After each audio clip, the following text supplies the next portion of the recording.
बरसात की हल्की बूंदें टूटी हुई छत पर टप टप गिर रही थी।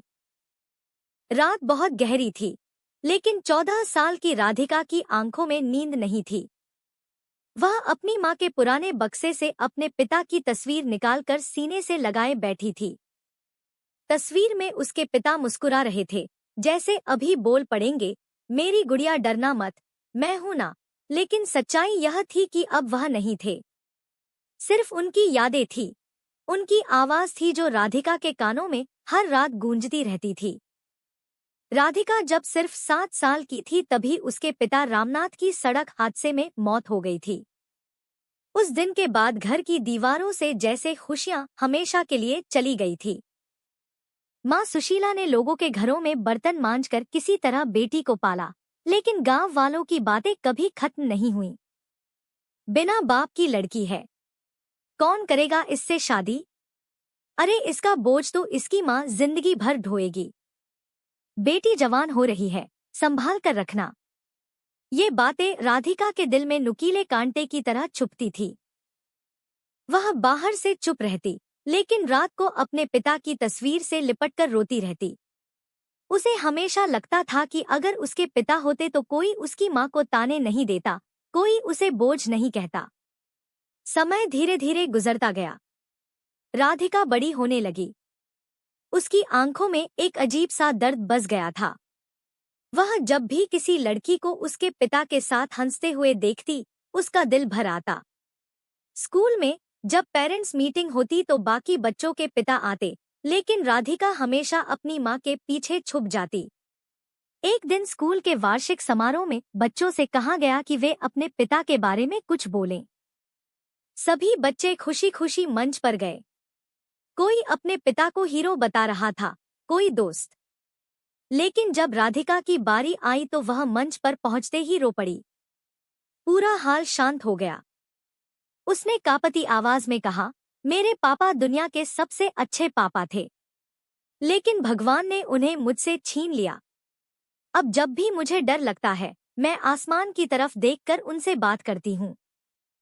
पूरा स्कूल रो पड़ा था।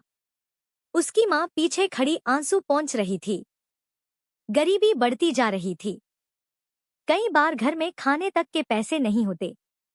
सुशीला अपनी भूख मारकर बेटी को खाना खिलाती। एक रात राधिका ने माँ को बिना खाए सोते देखा तो उसका दिल टूट गया। उसने उसी रात तय कर लिया कि वह पढ़ाई के साथ काम भी करेगी। सुबह 4 बजे उठकर वह अखबार बांटती, फिर स्कूल जाती। शाम को सिलाई सीखती। लेकिन गांव वालों की जुबान तब भी नहीं रुकी। इतनी जवान लड़की बाहर घूमती है, बिना बाप की लड़की हाथ से निकल जाए तो बदनामी हो जाती है। राधिका हर ताना चुपचाप सहती रही। उसे सिर्फ एक बात याद रहती, उसके पिता हमेशा कहते थे, मेरी बेटी कमजोर नहीं बनेगी। एक दिन गांव में एक बड़ी शादी थी। हर तरफ रोशनी, ढोल, खुशी का माहौल था। राधिका भी माँ के साथ काम करने गई थी। वहां उसने देखा कि दुल्हन अपने पिता के गले लगकर रो रही थी। वह दृश्य देखकर राधिका के हाथ कांपने लगे। उसके मन में अचानक ख्याल आया, मेरी शादी में मुझे कौन विदा करेगा? कौन मेरा हाथ पकड़कर मंडप तक ले जाएगा? कौन कहेगा कि मेरी बेटी सबसे सुंदर लग रही है? उस रात वह बहुत रोई। उसने आसमान की तरफ देखकर कहा, पापा, मेरी शादी में एक बार आ जाना, बस एक बार। समय और आगे बढ़ा। अब राधिका 23 साल की हो चुकी थी। उसकी सुंदरता और संस्कार की चर्चा पूरे गांव में होने लगी। लेकिन जहां भी रिश्ता जाता, लोग सबसे पहले पूछते, बाप नहीं है, दहेज कितना दोगे?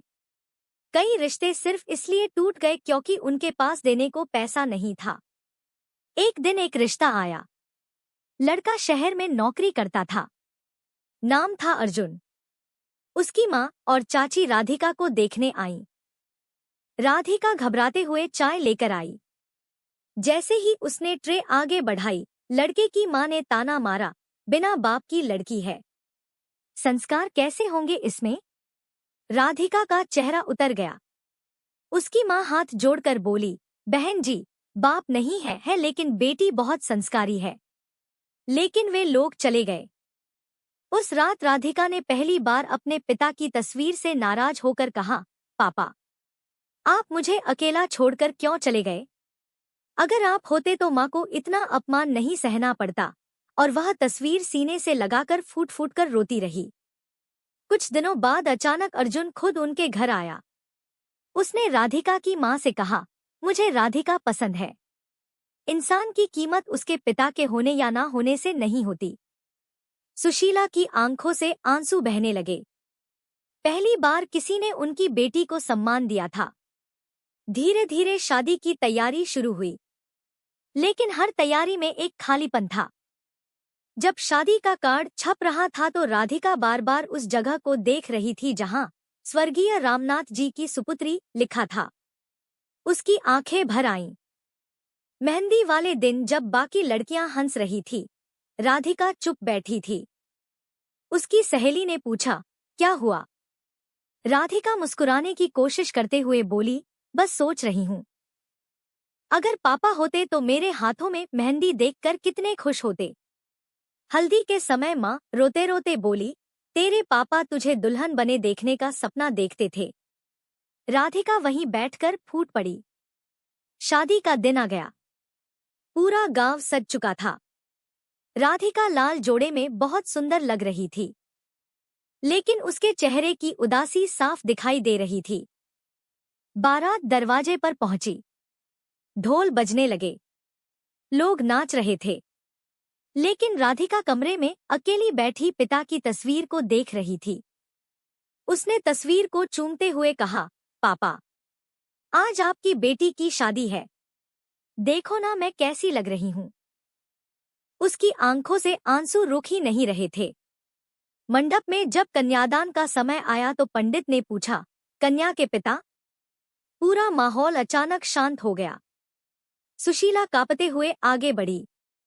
उनकी आंखों से लगातार आंसू बह रहे थे।